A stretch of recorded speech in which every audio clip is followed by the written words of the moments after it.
7 কোটি মানুষকে দাবায় রাখতে পারবো না।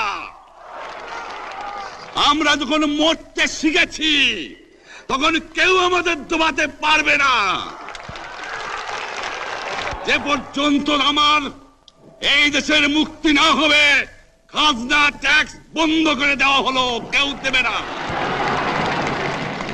তবে অনুরোধ করছি, আপনারা আমাদের ভাই, আপনারা দেশকে একেবারে জাহান্নামে ধ্বংস করে দিয়েন না।